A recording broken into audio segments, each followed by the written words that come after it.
Manak manya kwa Ramogi juango odiochieng' makare chieng' tarik 19 dwe mar abiriyo higa mar 2022. Machiegni e twak e chenro mar Opiny Okinyi ma kawuono twak mitayo kodan Sharon Ong'aw. Ndalo odong' mana 20 kende to oganda ma pacho ka wadhi e debe chieng' tarik 9 dwe mar aboro higa mar 2022. Kisera mag ombulu pod dhi nyime e kor gwenge mopogore opogore. Lemo mar tend piny Kenya, governors, senators, kombe mag alensi, kombe mag od bura e counties mopogore opogore. Kisera mag ombulu pod dhi nyime. Weche mathoth bende osebedo kotimore e lemo mar siasa. Odiochieng' manyoro nwaneno kanyo Mike Mbuvi Sonko mana en governor e county ma Nairobi. Ka bende nodok kendo e doho maduong' mogik mano mar Supreme Court. Ka bende pod odhi chwalo dwaro mar odhi chwalo kwayo mare mar mondo mi ong'i buche. Bende odiochieng' manyoro bende nwaneno kanyo koro kwayo ne doho mar EACJ. Duto te weche mag siasa Bahati ochomo kanye bende bro yie wene Anthony Oluoch. Magi duto te wadwaro ng'io kaluwore gi bende nengo mar mogo kapono ne dhi lwar kata oyo. Odiochieng' manyoro bende nwaneno ka jachung' malaro lemo mar governor e county ma Siaya James Orengo kanyakla gi jalupne William Oduol bende nochiwo manifesto margi ma bende gintiere godo ne jodak e county ma Siaya. Magi duto te nyakwa Ramogi juang' kaluwore gi in chal mar siasa piny Kenya ochomo kanye. Parni namba mar SMS 336 mbui mar Facebook kaka pile iyudowa achiel kachiel mano Ramogi TV. An bende nyalo tudri koda e mbui maga duto te iyuda @Sharon Ong'aw. Okinyi ma kawuono kan kenda mar chwalo twak makama. Antiere gi welo ariyo ma bende antiere go e studio mar Wabure Nairobi. Ka mokwongo antiere gi Meshak Odede ma bende en janon siasa. Odede rwakini machiegni e twak. Erokamano Sharon. Kopogre gi Meshak Odede nyako Ramogi juang' bende antiere gi Chris Budo ma bende en jakom mar UDM e county ma Siaya. Chris Budo imbenda mar yudo mogo kochakore odiochieng' mawuok tich mabiro kuom bei mar $100. Aparo ni ma en konyruok maduong' ne oganda mar piny Kenya nikech ji nyo winjo matek Sharon. Jomoko nyo nikech iwacho statistically ni e Kenya pod wang'eny gi ji modak below $1 nyiso ni nitie jok ma survive gi $100 kata pesa ma bed mang'eny ne $100 koro ka ng'eny anya to 150 nikech dola ringo ga between $90 nyaka 150 kodhi ahinya ma bende ok thor chope 150. Koro ka oganda mang'eny ma jo Kenya pod odak below $1 nyiso ni ji nyo winjo matek ma ne ok ginyal nikech mano nyiso ni $1 bech mogo no ingo $1 to mogo kinyal chamo kende pod chuno ni nyaka manya lodi moro pod chuno ni nyaka many moto gik moko bechgi no dhi malo. So ana paro ni nyo en gima no sirikal otimo maber kabisa mondo mi gidonjie kata kane en agrimiti manade mane gidonje gi joreg moko gi joma nyalo konyo jo Kenya ne en gima ber. Omiyo okane ka onengo siasa obede ahinya nikech ma en gima timore kinde ka kinde. Inyalo paro 2017 ne wan gi wach mogo ni mane okele maize from Mexico. Chien kacha bende wan kodgi kamano.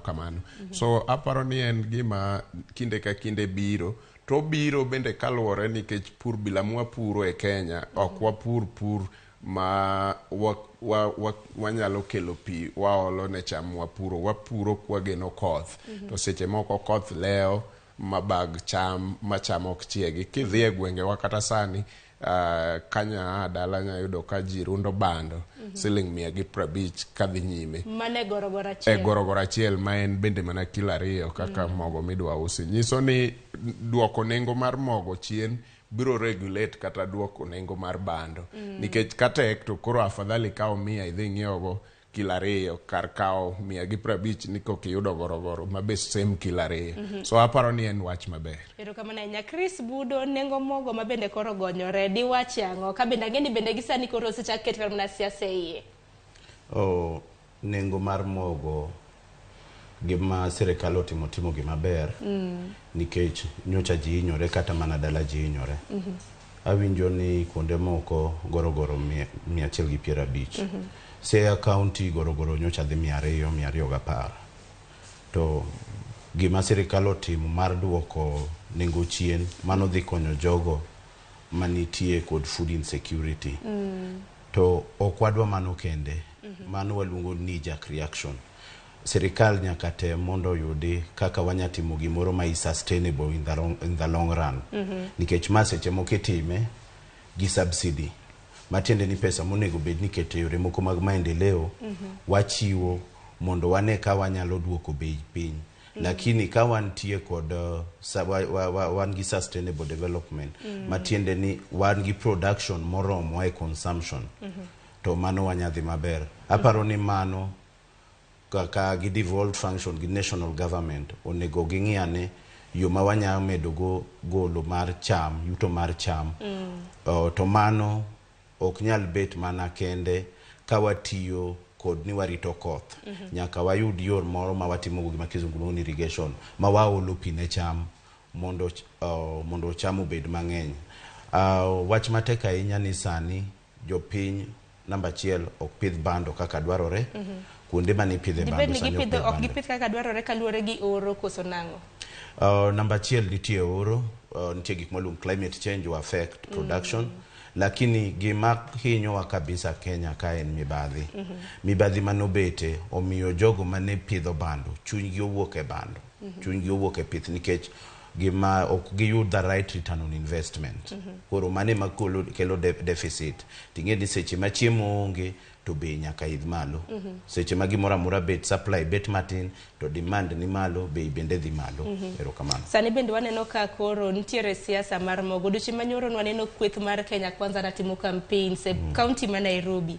Bende gisani koro gilieko ni nang'o miyo ni nengo mogo iduoko mana sani ka koro piny Kenya yiero okayo. Bende dibed ni sirikal timo siasa gi jopiny. Mesha Kodede, kweth mar Kenya Kwanza, jotelo ma bende koro lieko ni nang'o miyo ni nengo mar mogo iduoko chien sani. Nang'o miyo ni nengo mar mogo nokoduoke kinde machien go.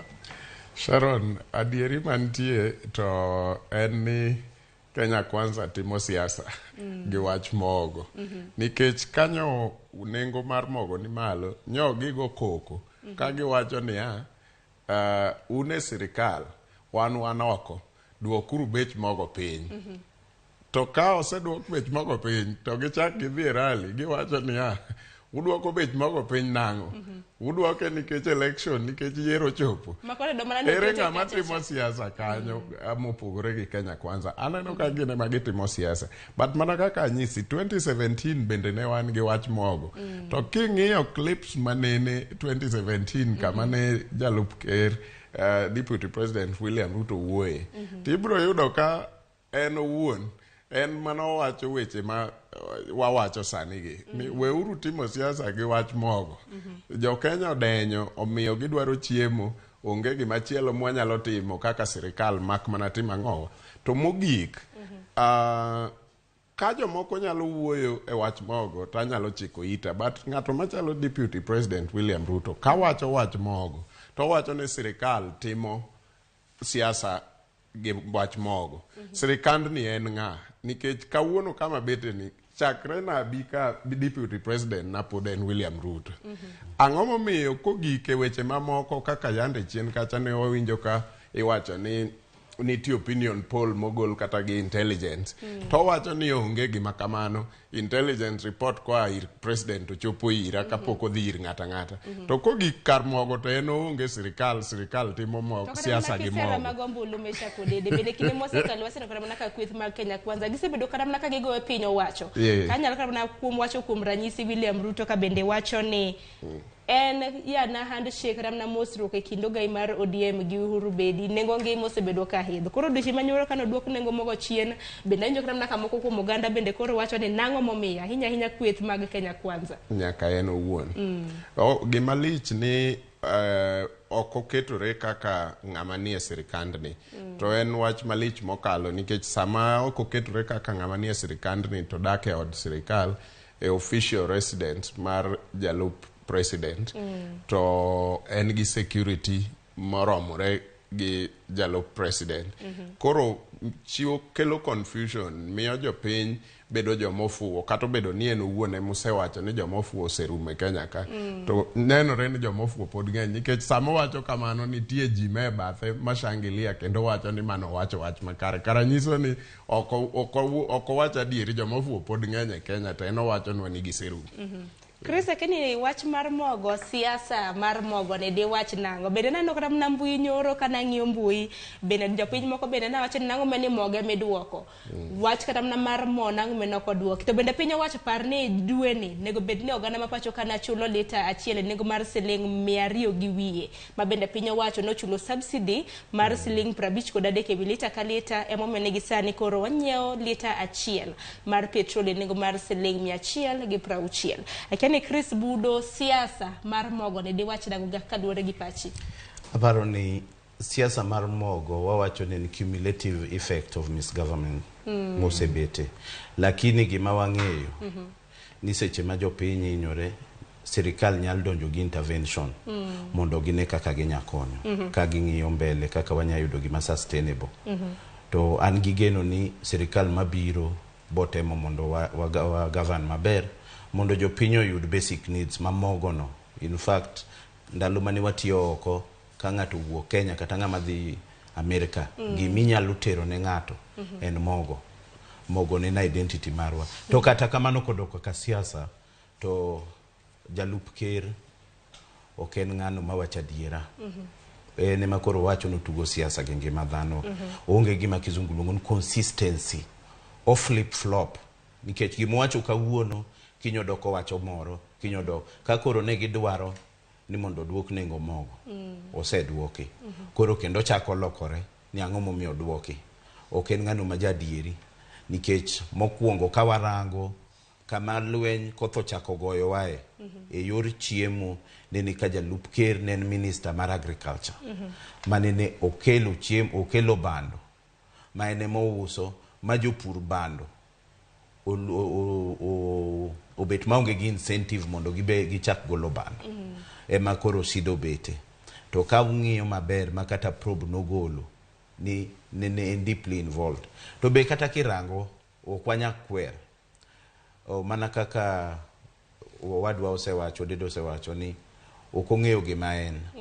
Wawacho ni he's a political amphitrite. Okianene serikal kata onge serikal. Ka obed ng'ano majalo man kare madwacho adieri to nego gwetao. Kosegwetao koro wacho ni serikal mar ng'acha. To kinya wacho ni onge serikal. Tidhi gi title ni deputy president, jalup ker, osare mi, idake od jalup ker, security be ingo, kila kitu ingo. Tikwer ka wacho wuok tisiemo ni ana onge serikal morocha. Emo miyo wach mawuok kanya paro ni jowinjo wawinjo maber. To kochopo tarik 9 to koro ombulu emo wuok kode. Mane kaka wanene. Mana kote kumar nego mar moga ng'eni odede, bende gisenkar mana ka piny owacho odiochieng' manyoro nolando ni nengo mogo biro gonyore. To mana kind thuolo mar jumbe 4, mano ndalo 28. Penjo mabende nano ka moko kuom oganda ma pacho ka penjo. En ni bang' ndalo 28 ang'o mabiro timore? Koro biro bedo nengo mar siling 300, nikech sani kuonde moko uso nengo mar kilo 2 mar mogo nengo mar siling 230. Sharon, adieri mantie en ni bech gik moko idhe piny ngima ok en Kenya kende. To en mana ni siasa mosebedo ka timore e Kenya ka, osebedo siasa ma idwa ni mondo owir ng'ama chielo onere marach. Omiyo deputy president kata Migosi William Ruto gi kwethne osebedo ka temo mondo obuk rangi marach, maneno marach e sirikal ma en bende entie. But gima adwa natemo wacho ni tok ndalo 30 go wan gi sirikal machielo. Koro sirikal machielo biro kawo thuolo ne mondo ket otim gima ginyalo timo mondo giduok bech gik ma itiyo godo pile pile piny. To sirikand ni mandate girumo chieng' mogo kura. Koro miyo ok ne ginyal keto gik moko mokalo kanyo. To sirikal manyien ma koma wabete ni to waneno ka en Migosi Raila Amolo Odinga gi timne. Nyaka bed ni e sechegi ng'iyo gima gidwa timo tok ndalo 30 go. Ka wach mar subsidy ni orumo. to nyaka bed ni giseng'eyo gik ma gidwa timo bang' mano immediately mondo bech mogo idha odong' kanyo kata kik dog e 200 gi wiye kuma ne entie. But wach mogik madwa wacho kuom wach migosi William Ruto ma jopiny onego ng'e. Ne wan gi Galana Kulalu mano onego bed ni ok wachak wane wach mar bech mogo e Kenya ka koa e yiero ma 2017. Ka nitie jok maparo kata nono weche siasa, biro nyisi ni e kinde no migosi William Ruto ne nigi ng'ate manochung' ne weche mag pur e dalaka. E seche moko ka ji obede debate kama to ginyalo tamore ni en mana jalup ker, ok en ng'at mane keto ji e tich. But waseneno nikech kaka ebe ndo osewacho ni jomofuo tin. Koro joma riek mantie oseneno. Kodhi moklem ni nomiyo jomoko tich kaka ministers. Chalo nyoro nyowacho ni nyocho miyo Eugene Wamalwa tich kaka minister. Mano nyisa ka ng'ama riek ni kare William Ruto nopogo sirikal e diere go Uhuru Kenyatta. To Uhuru Kenyatta bende osewacho ni sirikal nopogo gi William Ruto mano miye ministries moko. Nyiso ni agriculture ne nie docket mar William Ruto. To seche go ema ne wane gi 1 million acres mar Galana Kulalu. Mano nengo bed ni koa kanyo to higa ka higa pur ne timore, irrigation ne timore, ne wakayo bando kanyo mang'eny mag sirikal kendo nitero ne milas. Omiyo ne ok wachak wabede situation ma wantie sani ka William Ruto ne en jatelo adieri kendo believe ni Kenya onego sud mbele. To nikech wan ka to Galana Kulalu wach ne ok wach kendo. Nyiso ni ok en ng'at mwanyalo chiko itwa e mbakane ma chikyo.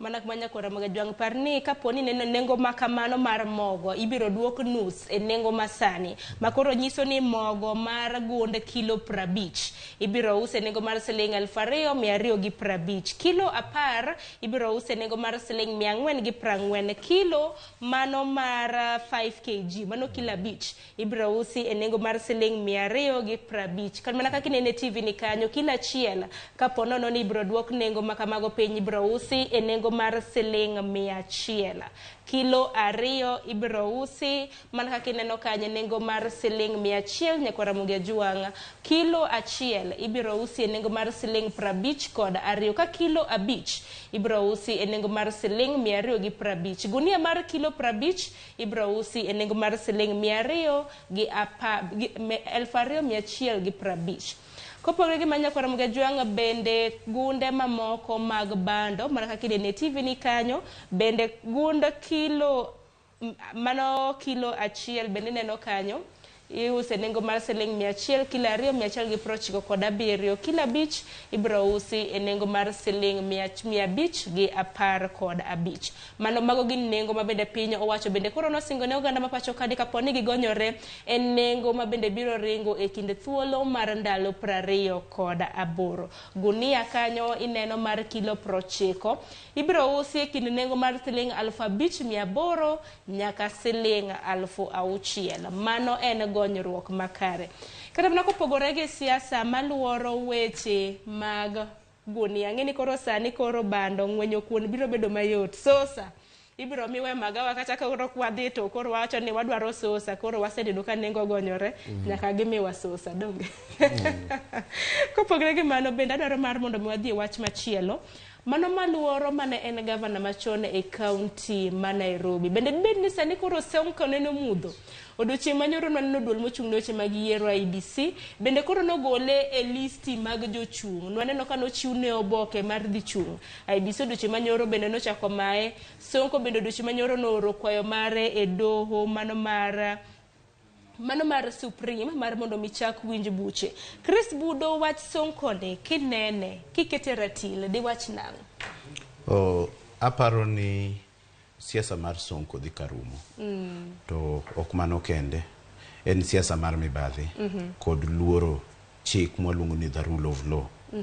Gima ng'eyo ni osetieko avenues gete ma ose exhaust ma kata kopo ni odhi kocha kata by the time that decision will be made to we shall have gone boy yudo ka wasechopo mnyime ma ok onyal kendo chung. To gima wawacho en ni wadwaro governance manigi integrity. To mano betie ka nyaka wa respect the rule of law, chik ma koto segolo ayanga. Koro kar Sonko ananeno korumo to kata gima tama kaka wanjo mosomo political science ni kod gimibadhi gi yore te ma wawinjo ni Sonko timo kod kako timore ni jopiny pod chung kendo gone kura. Waneno ni koto timo makare to IBC bo timo makare. Gombo mara lamo mara kaka Chris Budo ni kata kodhi e kot makocha to kot makocha bonego tame mano mar ESJ mane kaka nene to bende oboy it will take time mana kaka mar Martha Karua bende no okawo time koko bedo yo kata naka thuolo malach naneno ka Martha Karua doho mar ESJ bende nochiwo ne mar mondo mi omiyo omenda maromo siling milion 2.7 which is my nominal value. Koro wan wagombo chunya wuon kaka ngano jalo madwaro integrity e governance ni doho timo maber kuom geng'one kendo lamo matek kabisa mondo doho machielo cha be otem mondo temo dine nikech okwanyal bet gi politics of shenanigans. Wadwaro politics of service delivery to the people. Wadwaro politics of integrity. Manegi ma wadwaro. Mesha kudede wach Sonko ni. Ahinya sani mabende koro IBC bende pod dhi nyime gi chapo otese mag luto ombulu. Okang' mogik mag otese makamago nego bed ni chopo e pacho ka chieng' tarik 29. Kawuono en chieng' tarik 19. Makoro nyiso ni ndalo dong' mana par kende mag mondo mi okang' mogik mag otese mag luto ombulu mago ballot papers ochopo e pacho ka.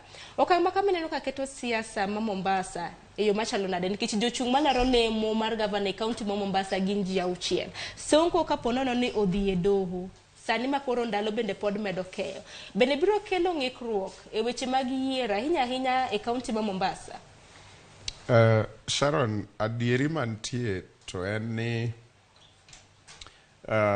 wach yiero governor ma Mombasa niti en usamar siasa koro gimora mora matimore itimo kisiasa kata former governor ma Nairobi Sonko timo gik kisiasa to yiero maduong' ok nyal rito nyaka kot tiek ng'ado buchene motere kot kogik e samo winjore to IBC biro dhi e kot to manyo order mondo koto migi gi print ballot papers ma Mombasa. Aparo ni kogike printing ballot papers ma Mombasa to IBC bro yudo thuolo ma dhi e kot mayud order no. Samoro gise kata dhi e kot gin girito mana mondo koto migi order no gi print. To nitie gik moko ariyo e wach Sonko. Governor Sonko gima wachne manie kot konyowago according to me en gimoro achiel. Ni ei chikewa ok wang'eyo kendo ok wayangeyo maler ei chikegi ni ka ng'ato bedo nikech Sonko gi bwana manyochung' gi UDA Kiambu Senate no tamgi nikech ne gibedo impeached gi county assembly to gima sheria koro oket ayanga maler en ni kibedo impeached to kinichaki chung' kendo nyaka chieng' itho koso iti karango makore wacho ni koro wach impeachment ni no rumo koro ibro duogo nikech gini koro border human rights bend. You are right to political office nikech okang'eyo pok awinjo kata lawyers kowuok e lela mowacho niya mae gima chik ang'eno konywa nikech onengo bed ni the law koro bedo clear ma wachnwa niya kibedo impeached to either okichung' kuom kinde marom kama kokiduogo chung' kata okichung' chuth nyaka chieng' ma bende mano ok nyalre nikech mano nyiso ni you are condemned to death nyaka chieng' itho. Koro politically wach Sonko e court to me okonyowa matin kuom neno kuonde magap nitie e chikewa matayo weche mag yiero. Omiyo kama odhieno to dhi adhiya to kama bete ni okane kodhi yudo duoko ma opogore gi moseyudo but an gi gimoro ma wakawo kuom wachne mar luwo chikegi nyaka kama ogikeno nikech kade ok oluwo kamoro wachni de ok obire pachwa mwang'eyo ni wanyalo loko pend chike kuonde mage mondo wachni obed maler nikech sani wachni ok ler. Kibedo impeached to IBC bro siko ni in ibedo impeached. To nyaka karang'o makoro impeachment ni nikech cases mamoko mag criminal tibilu ka Supreme Court oseng'ado wach tibro wach ni either you are guilty itweyi tibro tieko ndaloni mar twech to in thuolo kendo inyalo chako chung.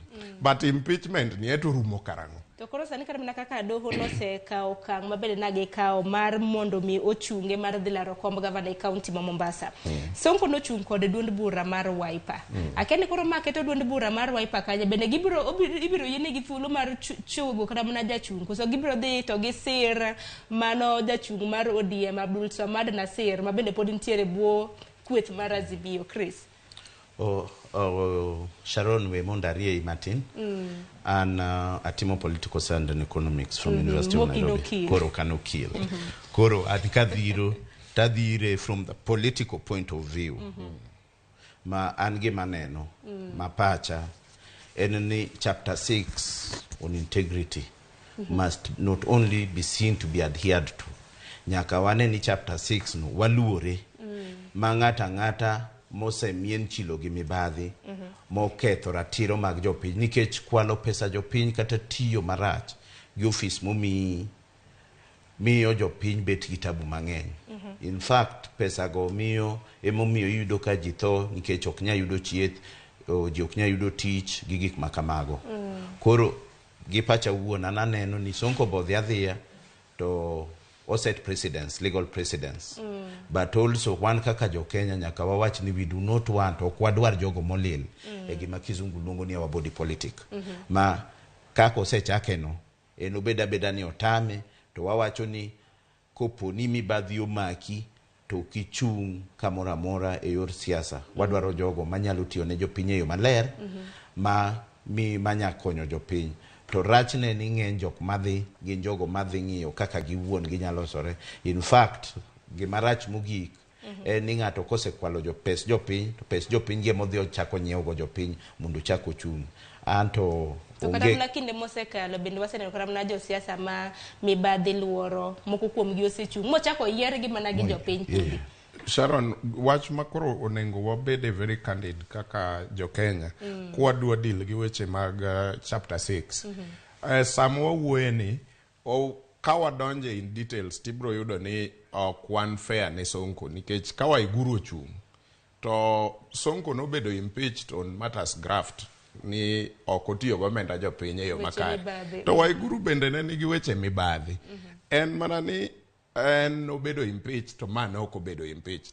But chien kacha to wanyalo paro ka waiguru wuon oyie kende ni ne wawito omenda maromo $791,000. To wan gi ji machalo Weluke mosedhi moserve jela matin kae to maka pil oduogo. Mago nie ballot te.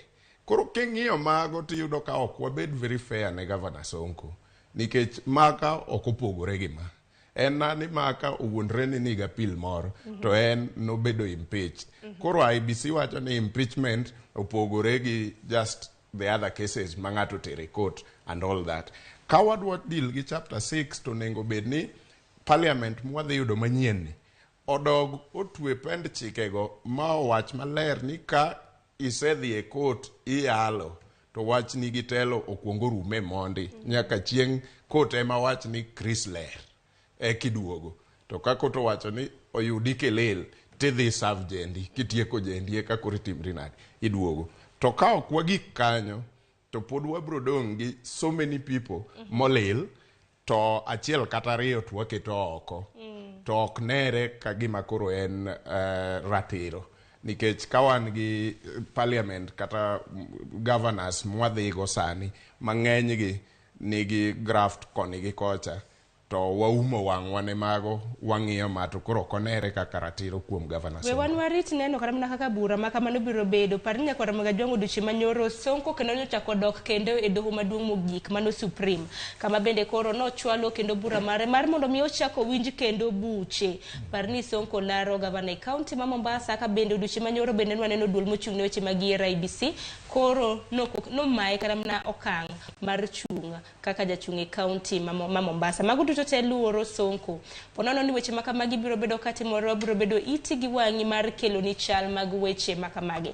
Kopogre gi Sonko bedo duche makawuonya kwa Ramogi Juanga chakre sa 11 mami dhiambo nyaka sa 3 mar otieno. Igeno ni wabiro bedo gi mago mar debate kada mana twak mar dayo dho jolar tend piny Kenya. Hinya jolup malaro tend piny Kenya 4 odiochieng' makawuono. Mabende wageno ni kauno chopo sa 11 chenro makamano biro chakre ka bende chenro mar dayo dhok makamani timo gi jofuambo kendo itime mbalariany mong'ere kaka Kwea, mano Catholic University of East Africa mantiere buore Nairobi ka. Wach maduong' mabende pod warito ng'iyo kaponi Rigathi Gachagua mano jalup jatend piny Kenya William Ruto biro chopo kanyo e chenro mar dayo dhok. Okang' makama biro kaluwore gi jal mochung' ne weche mag tudruok e kweth mar Kenya Kwanza mano Hussein Mohamed mabende nochiwo paro ne jotelo ariyo gi mar mondo mikik gichop kaluwore gi luasi makare moko osebed kimiyogi gi moko kuom ute fuambo e pacho kama e penjo maduong' bende biro chopo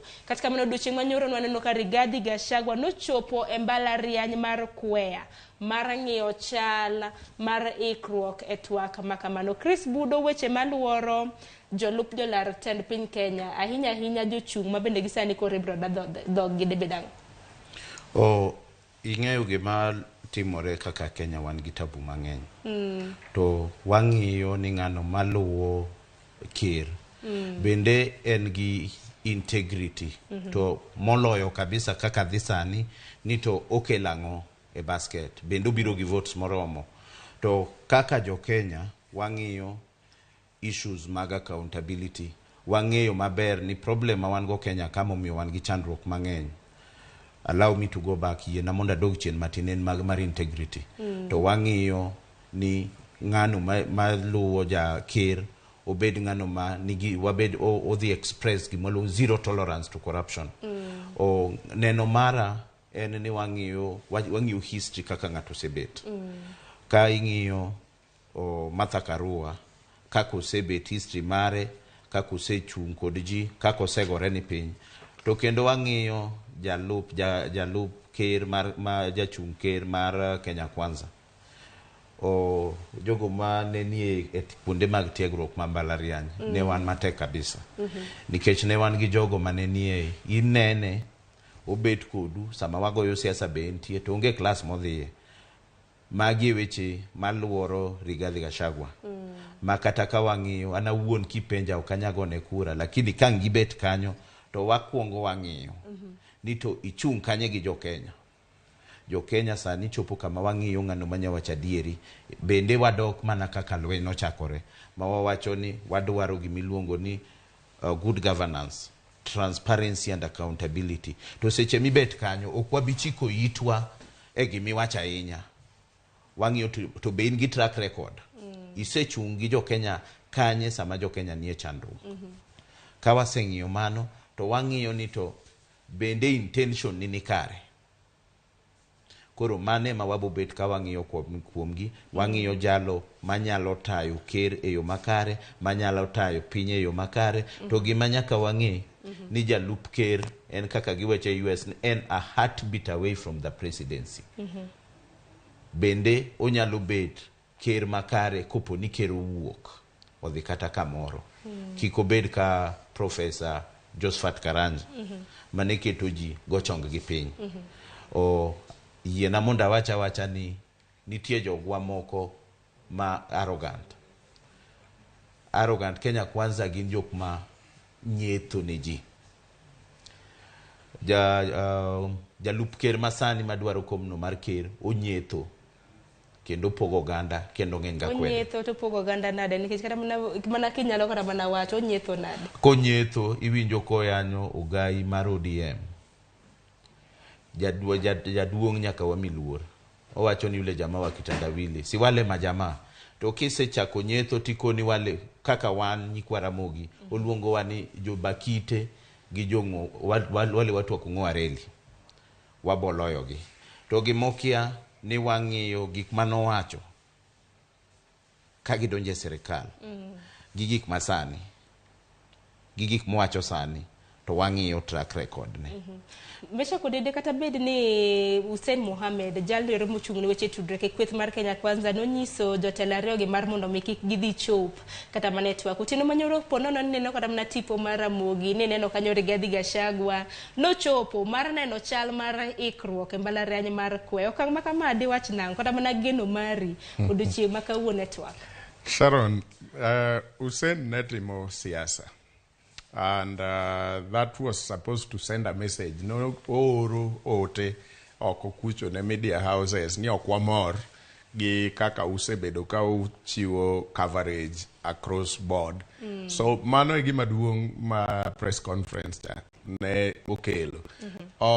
Nikech ni winjo gi tikotieko to wacho niya kuom bedo ni ginyalo biro kata ok ginyal biro mano waweyo negi gine ma gibiro yiero gibiro timo yiero no ka gidhi biro e debate kata ok gidhi biro e debate mano nyisi ni message maduong' ma press conference no kelo ok en ni jogi ok bi e debate message mane gikelo en ni ok wamor gi media sani koro uluongowa to toke ka to kumiwa koro chal ka gima nagitemo siemo wang' jofwambo ne gisiemo wang' jofwambo nikech Hussein odoko ng'ama jafwambo koro notemo mana siemo wang' jofwambo e yo mariek but kwaduogo e wach mar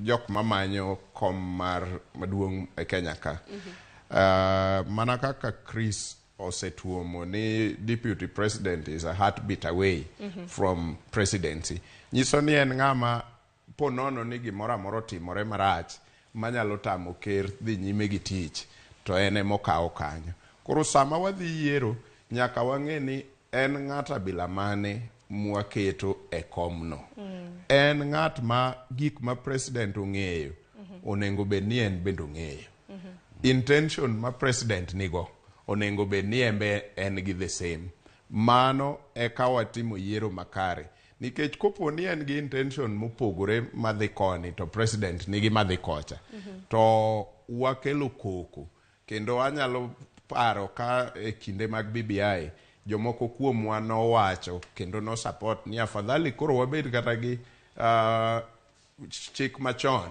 mano yie ne president golo jalupne kendo nyalo kawo ng'ama odwaro nikech sheria ma wan go sani chal gima no create gima kisungu luongo ni two centers of power sani ouro moko kode ma gima nya time onge othiano to gima nya time onge koro kwa kao waketo jalup jatend Kenya obedo ng'at madhi koni to ker mare dhi kocha to wakelo koko e kind ji ariyo go to maendeleo ok bitimore e seche ma ji ariyo go dhawo en obro beda dhawo kinde duto koro nyaka wadho ang'i matut kaeto mogik gima lich about ji ma wadhi neno debate gi kawuono en ni onengo bed ni gin the principal advisors mar jal mibiyier kaka president ng'ama advice president mokwongo en jalupne kapok ng'ata machielo advice ka nitie weche matek kata sani mwawacho wach mogo ni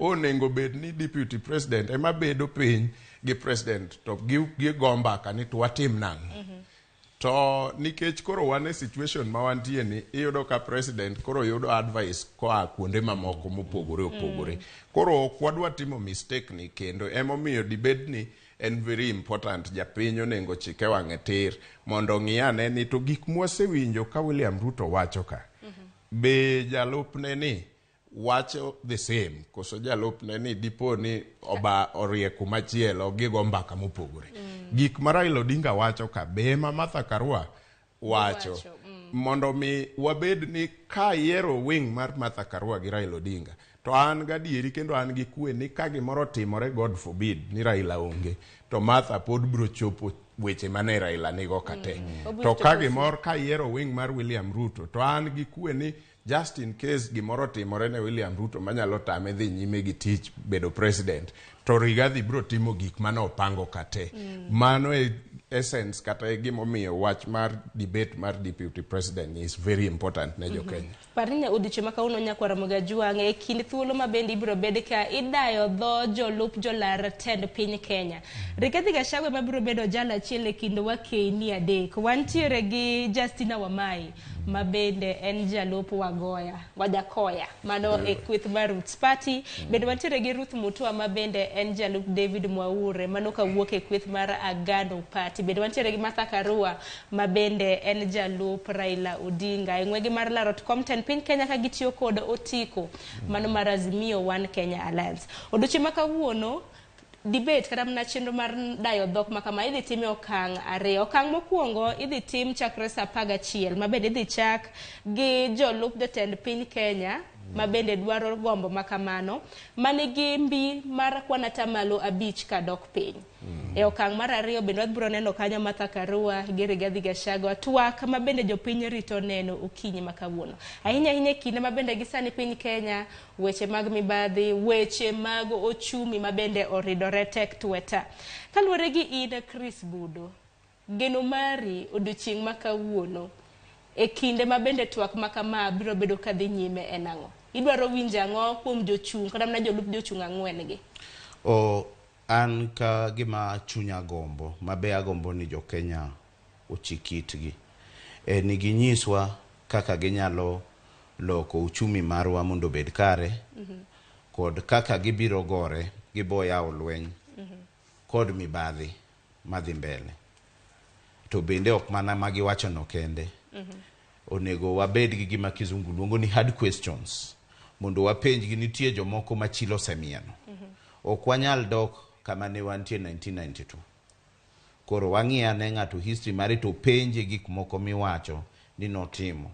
To wang'iyo to wapenje ni to wach mibadhi. Wach mibadhi onene ang'o to oplan timo ang'o. Nikech mibadhi ema ketho piny mar Kenya.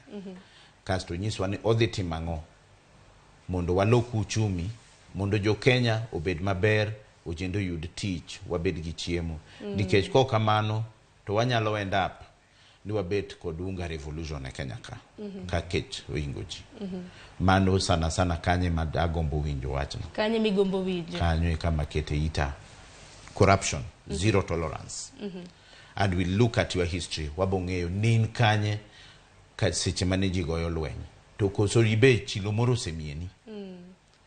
Mago gik manyaka wang'e kawuono e twak makawuono. Mesha kode geno mari e twak makawuono na ng'o ma digombo winjo odiochieng' makawuono, penjo mage ma diwinji ka digombo nikech ang'eni odiochieng' makawuono bende jopiny bende ibiro mi thuolo mar penjo kacha. Ang'o ma digombo winjo geno mari kaluwore gi twak makama? Wach maduong' ma ang'iyo e twak makawuono e kind ji ariyo motelo, Mikai Martha Karua to gi Migosi Rigathi, en gimoro achiel. En kaka gi understand manifesto mag coalitions magin tiego. Nikech mana kaka wacho chien kacha. Ma kaka an ng'at manie Azimio, adhi gone Raila Odinga ombulu, to e tikedno en tiere gi Martha Karua. Geno na en ni ka gimoro obet matek, to be Martha Karua nigi understanding mar Azimio manifesto machal gi mar Raila Odinga, ma kobedo piny to an gi kwe ni onyalo advise Raila Odinga ni kuom wach ni watim kama e baba care, watim kama mondo wa achieve. E weche mag corruption watim kama mondo wa achieve zero tolerance. Gimachielo ma manifesto wacho ni watim kama. So agombo winjo the deep understanding mar Martha Karua e Azimio manifesto. Kase yudo mano to an gi kwe ni kare Raila nigi a very good advisor. Adwa gombo winjo mar Rigathi bende manifesto margi mar Kenya Kwanza. Makopo nigi bedo, God forbid, to anyalo bedo bende gi kwe ni Karuto onge kata Karuto oyudo ochopo kama tek to Rigathi is a good advisor manyalo miyo Kenya dhi nyime. Sharon, wewa wach ne jopiny gimoro kae. Ok wadhi yiero ni manifesto mar ng'ato ber moingo machielo. Kech manifesto gi te chiegni dwa chalore. Moro nyalo mana yombo nyawadgi matin. Kata mana Wajakoya nigi manifesto ni manitiere bit moko matin e iye mabeyo. Although ni moko to are exaggerated. But nitie gik mabeyo e manifesto ang'wen ma wan gogo te. Gima ji dhi yiero en gima Chris Budo wacho kani. En ni en believability mar jo Kenya kuomi. Kiwacho gimoro be itimoga. Mane gine ma chuno ji ni nyaka doge history ma wach ni ndalo ma kama Raila Odinga nonyiso wa gima kama notimore koso ne ok otimore. To yiero mwadhi en mana gima ji dhi time yiero en ni ng'am wanyalo believe. Ok ni manifesto mane maber moingo mane. Ji dhi mana yiero ng'am inyalo believe. Mako wacho ni wadhi timo ma. To itimo kendo timore. To gi ng'ama kowacho ni wadhi timo ma to seche moko ok timre. Mane gima ji dhi yiere. To bende parni duto te wenge duto te bende kawuono kaka iwacho ni nitiere wang mano Martha Karua kanyakla gi mano Rigathi Gachagua odiochieng' kawuono duto te bende parni giwuok e masawa mar piny Kenya. E gazet mar Daily Nation kiny makawuono no thuond wach mabende giketo kanyo Rigathi versus Martha Karua dhi bedo nade, twak makamano dhi bedo nade, ahinya gwenge makoro mag masawa mabende duto te koro kisera mag ombulu sibedo ka dhi nyime. En manyo mbulu mar Mount Kenya. Nikech jogi duto wuok kanyo. I think adek kuom gi wuok kono. Mana ng'ata chiele ma wuok e Cumberland. But gimalich ni nitiere, it is a rich vote region. Man gi kura manyalo romo 7 kata 8 koriw gi diaspora votes gi magin manoko. So kawuono ng'ama dhi wuok kanyo gi points mang'eny. Dhi kelo kura mang'eny e coalition ma entie. Kopo ni en Rigathi to dhi yudo kura mang'eny mag Mount Kenya go kadonje coalition ma entie. To ka en Martha to ang Azimio no yud kura mang'eny kowuok e Mount Kenya region. Ero kama na Kenya kwa Ramogi juanga intiere gi geno mane odiochieng' makawuono e chenro mar dayo jolup jochunga e lemo mar ten piny Kenya pacho ka chenro bende biro chako saa 11 nyaka saa 3 midhiambo. Parni lines magwa mag ote machuok 23600 inyalo nyisowa pachi. Facebook bende wantiere achiel kachiel. Gisani hinwa mar mondo mi wakaw yo matin ka waduogi okang' mar 2 bende wang'e ni chal mar siasa Ruben Kigame ochomo kanye bende obiro chopo e debe gima moko manifesto mar nyalore team odiochieng' manyoro bende wang'e ni jachung' malaro governor lemo mar governor county Vasia James Orego bende nochiwo manifesto mare. Duto te waduogo e okang' mar 2 kik dhi mabor.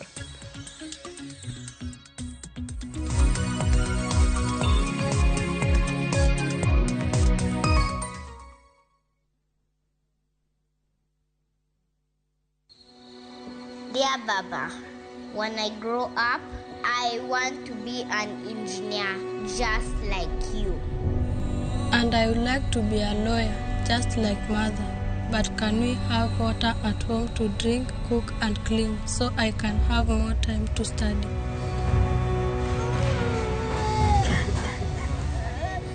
How can we offer a better healthcare system? Na kuniwezesha mimi kama mlemavu.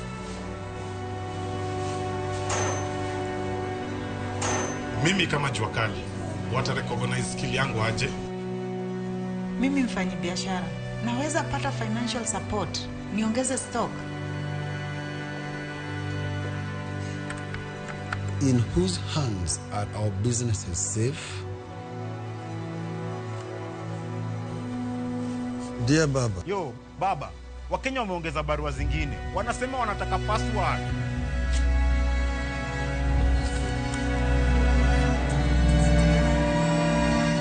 Barua tumesisoma. Wakenya, tumesikia maoni yenu. Hii ndiyo password. Inawezekana.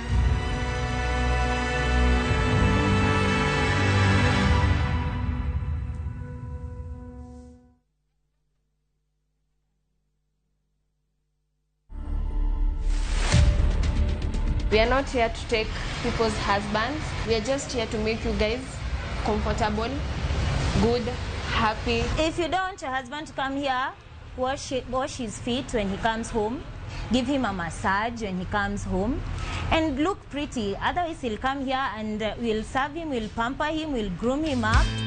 To watch this story and more, download the Citizen Digital app today. Kenya's #1 app, Citizen Digital.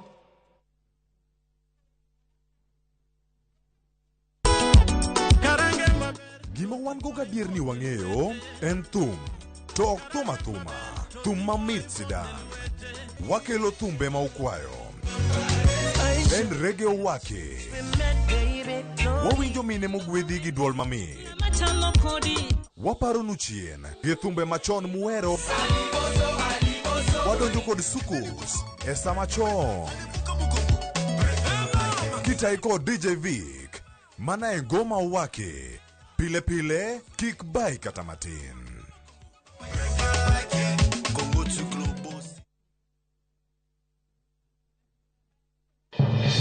Generation inakuja ni sisi tunalidi nchi. Justina Wangui wa Mai, Root Party of Kenya. Ukiitwa deputy itika. Martha Wangari Karua, Azimio la Umoja One Kenya Coalition Party. Tungetaka tuseme Wakenya wameamua. Rigathi Gachagua, UDA. We are coming to bring in change. Ruth Wambui Musheru, Agano Party. Battle of the Deputies. What would you like to ask your next deputy president? Send your questions on video to the WhatsApp number 0796 560 560. Keep your questions under 30 seconds. You can also text your questions to 22843. The Deputy Presidential Debate live on the 19th July 2022, 5 p.m. to 9 p.m.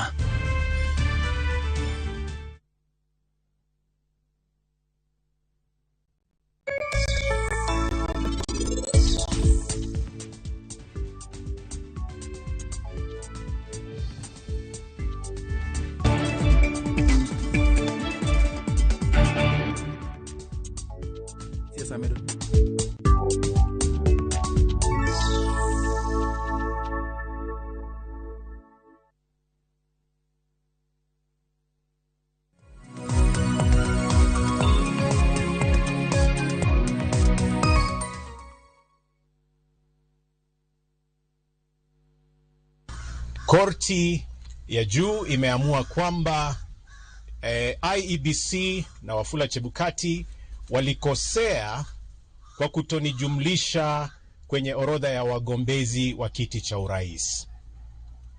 Kwangu ni ushindi wa watu wengi. Itakuwa ni makosa makubwa ikiwa IEBC haitaniweka kwenye ballot, kwa sababu inaweza kusababisha tena kurudiwa kwa uchaguzi, na hatutaki kurudiwa kwa uchaguzi kabisa. Sisi hatujali kama zile karatasi zimechapishwa au la. Tutafuata mwongozo wa korti, na tunataka kila mwananchi atendewe haki kwa kuwa na mgombezi wa 5 katika ballot paper kabisa. Nekora magajuanga mano en Ruben Kigame jal mabenda lap dhoge ndong ne laro komtend piny Kenya ipachoka. Penjo maduong' en ni bende obro dhi e debe. Okang' makamaka namna kaka iwinjo kotwak biro bang' doho mapachoka nochiwo thuolo kata namna nonyiso IEBC mar mondo mi ochiwne thuolo mano Ruben Kigame mar mondo mi odhi olar komtend piny Kenya. Men kaluore ni doho bende nawacho ni chik mabende kata IEBC noketo wang'e ni Kigame nitiere gi ng'ola mopogore opogore mabende koro chik mabende IEBC noketo kaluore gi doho wacho ni noketo chik mager ahinya ne en kaluore ni entiere gi ng'ola. Akeni Chris kachako kodi wach Kigame wasedio kata mna kowuoyo kacha bende IEBC nyalo dhi kete debe? Kaluore kod ratiro kod kaka nasewacho ni rule of law, IEBC nyaka kete debe mondo waneni waluoro chik mowuok kuom doho.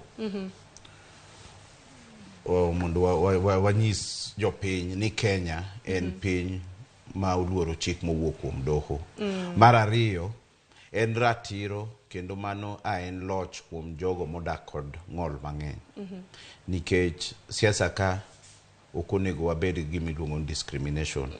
Ni sama gineno ni ng'at gi mong'ol no bende nigo opportunity nyalo chung' to gineno ni gin be gin jo Kenya. Koro gombo mara to be kaka nene en ni IEBC ok nyal lokore ni ok kete e ballot. IEBC nyaka luor chik mowuok kuom doho. Mano koka wabodak e Kenya maber. To Kenya maber mwasegore ne chakore 1990s en ma Kenya ma sirikal kata executive luoro weche mowuok e doho. Parni doho kata ka nogolo chik makamano to koro ok chun IEBC nyaka gikaw okang' makamano. Meshak, kaluwore gi chik mabende nogol gi doho mamalo mano High Court, diwach nang'o kaluwore gi okang' mar riwo kata koso riwo Kigame debe? Aparo ni chik mane doho mamalo ogolo oriere tir ne ogol chik ne duol matayo yiero IEBC mondo dhi o review kendo kanyalore kata ok nyalre gidhi ging'e kendo gik ma Ruben Kigame no okelo mondo mi oriwe kwan mar jogo madhi laro kom mar president. So IEBC pod nigi teko mar ng'iyo ka Ruben Kigame o qualify kuom weche te midwaro mondo ng'ama chung president o qualify on. So pod nyalore mondo bede debe bende pod nyalore mondo IEBC ochako ng'udhe oko kendo kapo ni oko meet the requirements midwaro mondo to maketo kata mna jochung' mamoko ka e okang' machalo nade nikech parni bende IEBC nowacho ni ok gibiriwo jochung' mamoko ka kata bed ni doho noseng'ado chik ni okang' mar keto mar bende nonyisigi ni mar mondo mi gichop kata mna giter sei chapa mag sei kanyakla gi photocopy mag ID papers magi kendo kata mna keto jochung' moko ka e okang' machalo nade. Kang'iyo mos taneno ka IEBC ok dhi riwe. IEBC ok odhi dhi debe nikech IEBC kata mana nyoro no nosewacho ni ne ok meet the requirements. Nitiere gik mane idwarego mane ok okelo.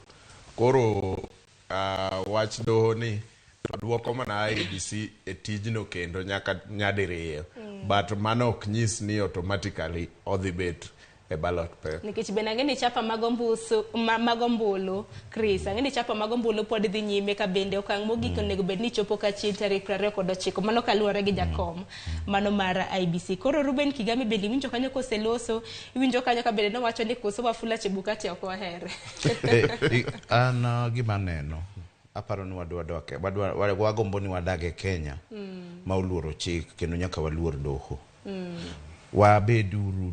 Wabeduru e pinyno maka doho wacho ni watimo kama to watimo kama mondo wagol gima ne wan go miluongo ni impunity.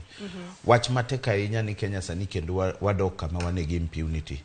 Makata doho wacho no tim kama to nitie jogo maneno ni gin malo mar chik mar chike ma ok ginyal luwo kaka chike dwaro. To mani ng'e ni wadok e dictatorship mane wan gocha. Nyaka waluor doho. Kopo ni doho wacho ni otim kamano to IEBC ok ginyal bet gi predetermined position ni ok ginyal rwako Kigame.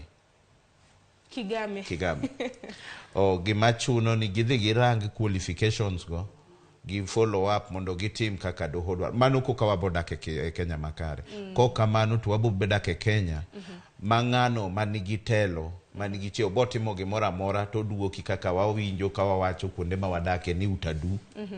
To mano ok Kenya ma wadwaro. Wadwaro Kenya ma executive timo kaka tiyo tije, doho be otimana tije, to Chebukati bende nyaka titijwa. Wiwa poko wil ni Chebukati notamore ya osava kaka nonyise gi doho.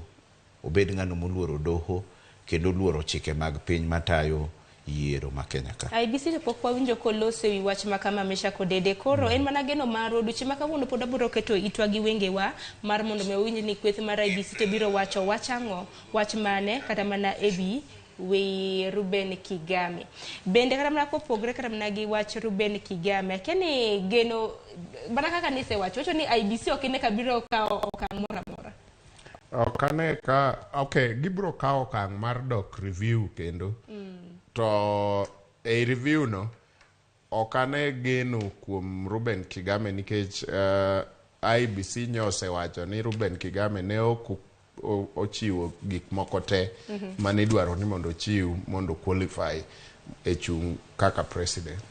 So kane ka nitie lokruok mabro bede kane okokelo signatures moromo onge lokruok madhi bede gidhi bedo piny to gichak ging'iyo signatures go to giwacho ni okoromo to gichak gitieko gi kanyo. Mago duto te warit duol mochun weche mag yiero IBC mano nyakwara Ramogi Juang ka bende ponono ni gibiro loso kotenre gi weche maluoro Ruben Kigame bang' doho mamalo mapacho kanogolo chik makamano ne IBC kopogre gi wach maluoro Ruben Kigame. Wadhi ne weche maluoro weche mag siasa hinya e gwenge magwa mag Kaluo wagone siasa mano mar Siaya odiochieng' manyoro nyakwara Ramogi Juang James Orengo gi jalupne William Oduola nochiwo yanga manifesto margi ne jodak e kaunti ma Siaya manifesto mabende gidendo kaka nyalore okongo mondi wawinjane kaka da gitwak kaluore gi wach mar manifesto makama we wawinjane kaka William Oduola noloso. As the James Orengo William Oduola team, we are promising you right here, right now, just as we have done on the campaign trail, to hold ourselves to higher standards of integrity. This manifesto, therefore, is a strategic plan that defines a roadmap that we'll pursue during our time in office. Food security and agribusiness. First in our list of priorities is food security. With the rivers Yala, Zoya, Lake Victoria disposal, we, the Nyalore team, believe it is just a matter of time before Siaya becomes food sufficient. We will work hard to ensure that we reclaim and put into productive agricultural use some of the idle community land and some of the public land that are currently not in use. We intend to reclaim a portion of Yala's swamp so that we can make Siaya County the bread basket of this region. We also intend to make Siaya County Nyakwara Ramogi Juang mano William Oduola jalup James Orengo edwaro margi mar dhi laro komb gavana e county ma Siaya odiochieng' manyoro mana kaka winjo koduol wacho mano manifesto margi mabende na gigolo odiochieng' manyoro ne jodak e county ma Siaya hinya chutho kanyo mabende wacho ni gidwaro keto arita mar chiemo e yo makare. Chris Budo in jakom mar UDM to UDM bende untiere gi jachung' malaro komb gavana e county ma Siaya mano Nicholas Gombo gi jalupne David Ohito. Manifesto makama keni bende ni luwo bende ni winjo ge yo makare to de wach nango manifesto mabende na gigolo odiochieng' manyoro. Mana kaka wasewache ni manifesto in political science wawacho ni intent of execution. Mano gima ogombo ni koyudo kom to timo. Mana kaka wacho ni be inya wache to time to wadok to wang'iyo history. Yiena munda wach ni chandruok nitie Siaya mang'eny. Siaya County atamalo mar 47.1 mar jok modak Siaya onge gi chiemo, ok yud chiemo, ok nyal chamo chiemo adek odiochieng'. Ji atamalo 33.8 odak gin jogo modhier modak wawacho ni below $2 a day. Siaya County wan gi ji 286,615 modak e dhier. To kendi dok e yudo ni Siaya County jogo manigi nitie nonro mosetim mang'eny. Kaka wawacho ni wang'iyo history, emomiyo jopiny sani statement go ok bi tero gi kamoro, ing'iyo ni to ang'o misega timo. Siaya County wan kod gimoluong ni potential mang'eny, lakini tabu manitie motamowa dhi mbele en mibadhi. To kendo jo Siaya gimaber nwa ni nyo waneno, to waneno ka jogo mosebet e telo kuom higni 10 kotelnegi gi gavana mawuok Amothra Sanga, mage jok manie tim mar Orengo. Jogo mane tiyo ei Siaya go duto ni kuom Orengo. Koro jo Siaya dwaro chakruok manyien. Ok wanya dhi mbele gi gima gizungu luongo ni status quo ma obedo camouflaged, nikech wang'eyo kuom higni 10 ma gigi osebet katimore. Wakili Orengo, Senator Orengo osebet kanitie to pok oting'o dhoge ka mibadhi gi duto timore. Odiochieng' manyoro na gigolo manifesto, keni manifesto mar UDM to ugolo karang'o? Nicholas Gumbo gi David Ohito mar gi karang'o? Wan gima watimo, wan very participatory. Kendo manifesto marwa waseloso, launche mapok wa launche, lakini wause sa asaya makata sama beteka. Wan gi team manitie ei piny matiyo e wach manifesto. Manifesto marwa en point 8. Point achiel en ni namba 1 waneno ni jopiny yudo chieth makare. Namba 2 wayudo ni jopiny wa promote agriculture. Agriculture mar food production, agriculture makelo pesa mfuko. Wawacho ni chiemo ewi mesa, pesa mfuko. Bas kendo wachako watimo value addition. Education ok wawach ni wagero ECD kende. Wawacho ni wagero kendo wa equip. Matiende ni sama wasegedo, ok wadwa ni nyathi moro ichake riembo ni dok dala ni golo pesa michulo go japuonj kaka sani timore. Ok wadwa ni chake riembo nyathi moro dala ni kelo buk. Kaka wakete to bedo comprehensive. Kendo wadhi keto watiyo gi pesa mag county government kod pesa ma wabet kod partners. Waketo mondo nyathi moro amora manie day school obed kayudo basari makare. En mabasari makisechako yudo tidhi. Tano manifesto maru ni wacho ni unu maru no tiluongo nang'o? Anno ka mare gin luongo ni nyalore. Maru no kata mana kapok oyange inyalo nyiso japiny ni iluonge nang'o? Marwa en chako manyien. Chako manyien. Koro maru chako manyien mar UDM to mar ODM mitayo gi James Orengo en nyalore. Mar James Orengo nwa neno ka en 9 point agenda, chenro 9. Unu ntiere gi chenro 8. Duto te mag bende kata mana kiwacho weche mag chiemo, anja kiwacho weche mag somo, thieth, gin moko kuom kata mana agenda ma bende team mongere kaka nyalore ntiere godo. Mesha kodede nido thuolo mar winjo manifesto ma kama bende nikelo achiel ka achiel e TV mar Ramogi odhiambo manyora. Keni yudo thuolo mar winjo manifesto ma kama? Gile matin. To nyo kayudo thuolo mar winje tetete in full. But gimang'eyo ok adwa chalo ng'ama campaign nikech ma siasa mar jo Siaya ana Migori. Migochwa be wan gi tapwa kuno. Wadilgo eyo manyalore korwa kono. Gimang'e ni an kama bete agombo ni demokrasi onere. Jopiny odhi oyier ng'ama gidwaro e kind James Orengo to gi Nicholas Gumbo. Kaluwore gi ng'amo timo campaign ma jogo oyiego. Onyalo bedo ni pokitimo tich malich ahinya chien, nyalo bedo ni setimo tich malich ahinya chien, but mano to me ok kama gino gikie. Gino gik nikech lokruok nitie joma ne beyo kane wayiero, to kane gidhi e parliament to gilokore mwatang'o lwetwa nang'o motimore parliament kwang'o motimore ka ji odhi.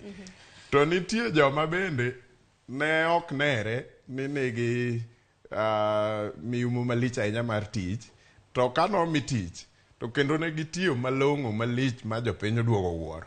So nitie okang' ma dhano ka dhano lokruok betie. To jogi bende chal ni manifesto gi oting'o almost the same things. Pogruok nyalo bet mana kuoma implementation bro timore. Nikech an gi wadwa timo agribusiness e Siaya kata wadwa improve agriculture e Siaya. To mano intention mana kaka Oduol not Oduol Budo Chris osewacho. Mano intention en statement of intent. To time nyalo dhi pogore. To pogruok mabedo e timo gigi bende nitiere weche mang'eny ma miyo koso timruok gi kata mondo mit gitimre betie. Nikech nitie gima kisungu luongo ni intergovernmental whatever. Nyiso ni nitie kaka national government bende seche moko osemiyo tich okotimore e counties gi e yo mowinjore kaluwore gi siasa marach mane wasebedo go samoro e pacho ka e kind joma chalo kaka group mar NASA gi Jubilee. Ni nyalo yudo ka treasury samoro release pesa kodong kata dwe achiel kende to financial year no rumo. Ka gise released to assembly koka dwa bedo process ni koka dwa tim to by the time ma gitieko gigi mondo governor o implement iyudo ka samoro time oserumo idwaro ni mondo otim budget machielo to ng'ado gi. Koro iyudo ka jopiny neno ka geche ringo mag county kendo office nitie chae to gima dhi nyime ground to onge. Koro jopiny wacho ni governor nyaka nwa yier eno madha chae giringo gi geche madongo to wan onge gima gitimonwa. Magi ne gin sabotage mamoko kuom gi ne timore intentionally gi sirikal mane tiyo wacha. Mana mesha ki Chris kwa chiko na chenro kama nikitano ka sa bende ringo mapiyo. Mana Chris kaduoki mana chien to bende wach makama paro makama adwani mondo idhi chigodo gi pachi mogi kaluwore gi twak marwa okinyi makawuono. Kaduoki chien anjo kanyaka ni wacho ni Cornel Rasanga ma bende en governor ma Siaya gi sani osebedo kanyo kuom thuolo mar higni 10 gi sani bende koro oseriwore gi team mar nyalore mano mitayo gi Orengo ma bende dwaro bedo governor ma Siaya gi sani. Isewacho ni gisetiyo kuom thuolo malach. Oduche manyoro bende na gichiwo manifesto margi. Un kaka jo UDM, in kaka jakoma mar UDM e county ma Siaya. Jachung' maru Nicholas Gumbo gi David Ohito. Lokruok mage muchano kelo ne jodak e county ma Siaya mana kwa tieko gi pachi mogik. Lokruok ma wageno kelo namba 1 asewacho ni wadwaro ni mondo waneni jogo mani piny yudo chieth makare e level te ma wachako gi primary health care, secondary gi referral. Mar ariyo wan gi agenda mar agriculture ma waneno ni mondo wagol cham ma inyalo usi gi manya pidho ji matimne value addition mano kaluwore gi agribusiness.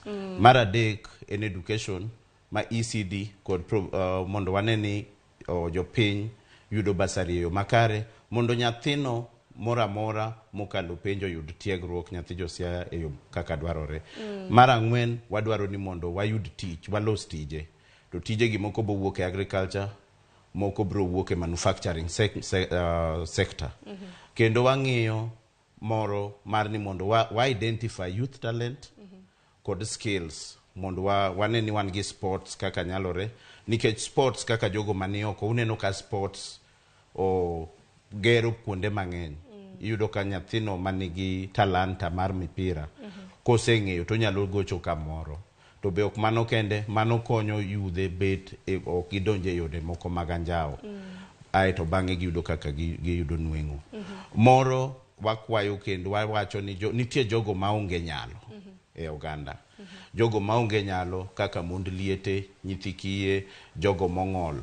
Bende waneno kaka wabotiyo kodgi mondo wane ni gin part mar community mondo geng'gi kik gihinyore kabisa, giyude stipend moro. To be kata kamano waneno ni nitie ohala ma ginyalo oko mimiyogi mondo kik giwinj matek. Odiochieng' manyoro bende nawinjo ka duond bura mar MDG bende ywak mokadho ni duond bura mar ODM madhogi kata modhogi e gwenge mag Nyanza. Kenin kaka jalno mawuok e duond bura mar UDM duto te gintiere e kweth mar Azimio, diwach nang'o pod imodhou ODM debed ni modhou e gwenge mag Nyanza? Mano ok en kamano. Ok en kamano nikech sani jopiny mawuok Siaya gisewacho ni pile pile wagoyo 6 piece. To ka wasegoyo 6 piece to 6 piece dhi to jakom dong. Wang'ni gidhi goyo ne jakom to 6 piece dong. Matiende ni ng'adi nywandi. Jatelo ing'iyo gi chikne gi kako nyalo tiyo ne jopiny. Ok ng'iye ni koro bire party mondo ng'i. Koro wan kaka UDM waus agenda ma jopiny be dwaro lokruok. To jok machielo gin kaka nawacho ni gibet kamoro achiel miyudo machunga moko bo med kanyo, nitie machunga mabeyo to nitie machunga motop. Koro jopiny bong'yo ni jachung' machielo ni en ober, jachung' machielo ni orach. Koro gima nyisi ni kochopo tarik 10 dwe mar 8 Siaya dhi gocho ne jatelo kaluwore gi capacity mare mar telo. Ok wabi gocho ni party. Erokamano ahinya. Meshak sama yo wang'wa wach ni mogik ang'eno kiwuok e county ma Seimu ke county ma Migori. Isani samna wach ni mogik kaluwore gi chal mar siasa. Wach na mogik kaluwore gi chal mar siasa ma Siaya. Ma Chris samoro binyisi. Ni all politics are local. To kose biro local to wang'iyo dhoudi. To Siaya kacha aneno ka senator osewuok Bondo. To president bende chal ni dhi wuok Bondo kaluwore gi kaka wanene. To jomwalo kocha Ugunja, Ugenya, Ugunja, Game, Galego be neno ni gini ok digi ae nono hach. Koro gineno ni afadhali githatha ga jimni nikech aji mamwalo gi kono to malo koni senator oseaye. Ang'eni mano siasa man Siaya kata obedo ni Chris ok dwa wacho. Aneno ka Chris be kino wiye kanyo ok dwa yie gi wachni. To siasa ng'enyne ok ji te nie level ma wantie mar ng'iyo ni capacity mar ng'ani en ang'o capacity. Nitie joma ng'eny kweth maduong' pod nie level mar ng'iyo ni telo mondo bi machiegni kodwa kata onge gima konyogi. Telo kik dhi mabor nikech bedo machiegni gi telo ber. Ka Chris biro lima tawacho ni kichopo ka gavana kanyo dala metie ka gavana tik kata onge gima konyo.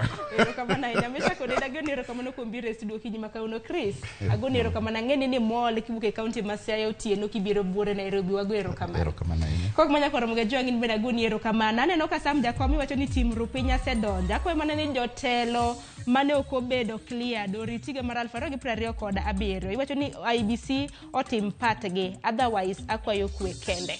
Erokamano ahinya kendo erokamano ahinya kuom bedo twa kodwa nyaka sani. Nwadondo karamna nwatimo mana nonro mar chal mar siasa. Ahinya seche ma bende koro yiero okayo ndalo 20 kende to wadhi e debe. Kokamano erokamano ahinya kuom ote magu.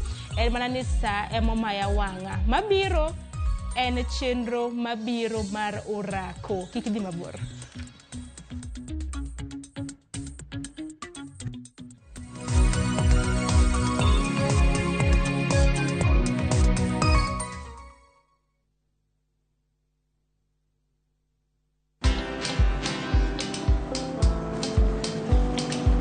Niaje?